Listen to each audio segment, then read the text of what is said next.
Policy बाजार पर 1 करोड़ रुपए का टर्म लाइफ इंश्योरेंस केवल 450 रुपए महीने से शुरू। वाह! कांग्रेस नेता राहुल गांधी की भारत जोड़ो यात्रा 3 जनवरी से राजनीति के लिहाज से देश में सबसे महत्वपूर्ण राज्य उत्तर प्रदेश पहुंच रही है। अभी तक जिन राज्यों से राहुल गांधी की यात्रा गुजरी उसे अच्छा समर्थन मिला है, लेकिन यह यात्रा सियासत के लिहाज से कांग्रेस के लिए कितनी फायदेमंद साबित होगी यह तो चुनावों के बाद ही पता चलेगा। और बहुत ज्यादा इंतजार भी नहीं करना है, क्योंकि 2022 खत्म हो गया। 2023 में 10 राज्यों के चुनाव हैं, 2024 में तो बड़ा चुनाव है जो कि 16 ही महीने दूर है, बहुत दूर नहीं है। भारत की राजनीति में हमेशा यह कहा जाता है कि दिल्ली का रास्ता लखनऊ होकर जाता है। लोकसभा की जितनी सीटें हैं उसमें से 80 सीटें लोकसभा की उत्तर प्रदेश से। ऐसे में यूपी का जो सिरमौर हो उसका दिल्ली की गद्दी पर दावा और मजबूत हो जाता है। निश्चित है भारत जोड़ो यात्रा से कांग्रेस राज्य में अपनी उपस्थिति को और मजबूत करने का इरादा रखती है, लेकिन क्या अगले लोकसभा चुनाव में भी कांग्रेस यूपी में अकेले ही लड़ेगी? समाजवादी पार्टी के अध्यक्ष अखिलेश यादव का आज का बयान तो इसी तरफ इशारा कर रहा है। एक प्रेस कॉन्फ्रेंस में अखिलेश यादव ने कहा कि उन्हें कांग्रेस की भारत जोड़ो यात्रा में शामिल होने का न्योता ही नहीं मिला। कांग्रेस कह रही है कि हमने सबको बुलाया। उन्होंने यह भी कहा कि हमारी विचारधारा कांग्रेस से अलग है और कांग्रेस भी बीजेपी जैसी ही है। क्या बोला उन्होंने, आइए आपको सुना। आपके मोबाइल पर अगर इन्विटेशन हो तो मुझे अभी तुरंत दी जाए। भावना से, हमारी भावना उनके यात्रा से है। हमें कोई इनविटेशन नहीं मिला। हमारी पार्टी का सिद्धांत अलग है। भारतीय जनता पार्टी और कांग्रेस दोनों एक हैं। तो क्या यह माना जा सकता है कि उत्तर प्रदेश की 2 प्रमुख पार्टियां, समाजवादी पार्टी और बहुजन समाज पार्टी, कांग्रेस की अगुवाई में बने गठबंधन यूपीए का हिस्सा नहीं होंगी? बात तो ऐसे ही लग रही है। उत्तर प्रदेश में अगर कांग्रेस अकेले लड़ती है, जैसे कि 2022 में लड़ी थी, तो आपने स्थिति देख ली थी। लेकिन आंकड़ों के माध्यम से जरा आपको समझाते हैं कि कैसी स्थिति कांग्रेस पार्टी की उत्तर प्रदेश में हो गई है, इतना जरूरी राज्य। तो ये चार्ट है आपके सामने, जैसे कि आप देख सकते हैं 2002, 2007, 2012, 2017 और 2022 में कांग्रेस का जो प्रदर्शन है वो आपके सामने है। और ये प्रदर्शन हम बता रहे हैं विधानसभा में। तो ये आंकड़े क्या बताते हैं?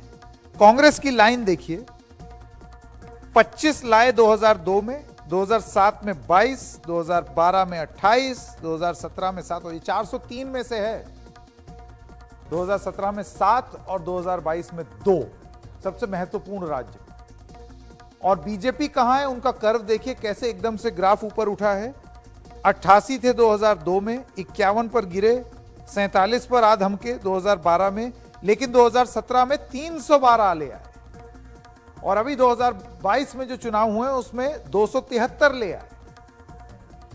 अब आइए आपको बताते हैं कि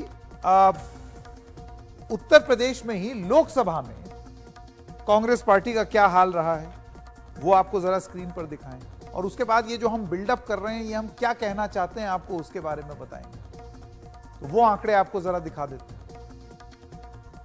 तो ये है लोकसभा 80 सीटें उत्तर प्रदेश की, जिसमें कांग्रेस पार्टी 2004 में 9 पर थी। 2009 में बम्पर परफॉर्मेंस, आप ये सोचिए 80 में से 21 ले आई। ये माना जा रहा था कि कांग्रेस का रिवाइवल हो गया भाई, यूपी में 80 में से 21 ले आई कांग्रेस। बीजेपी 10 पर थी, एकदम हाफ यूपी में।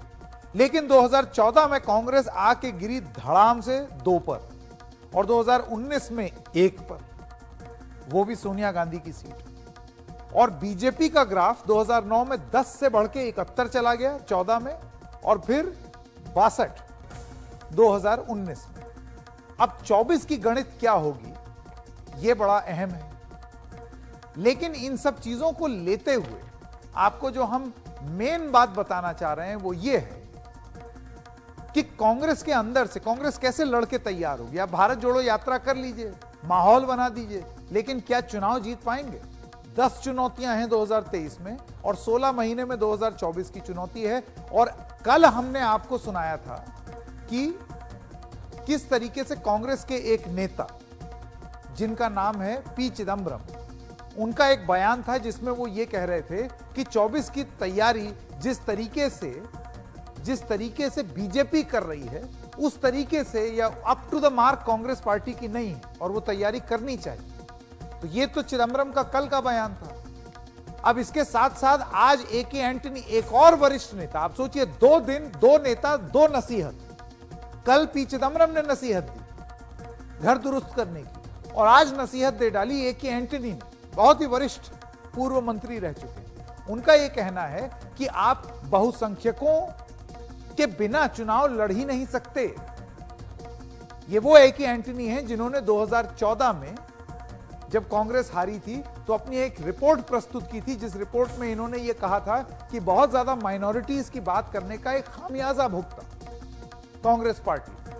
आज वो अपनी बात एक बार फिर से दोहरा रहे हैं। 2 दिन 2 नेता 2 नसीहत। क्या है ये नसीहतें, आइए सुनते। I would concede that the Congress's poll preparedness is certainly not up to the mark and certainly not up to the speed of the BJP, except in a few states.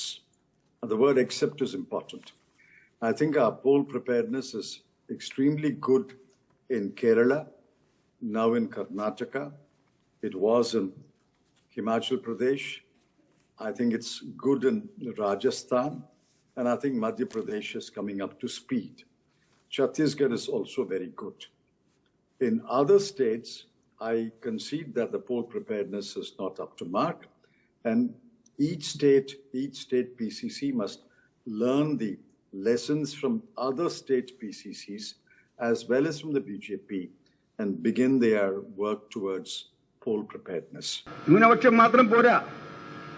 India ജനങ്ങളിൽ ഭൂരിപക്ഷ സമുദായം ഹിന്ദുക്കളാണ്.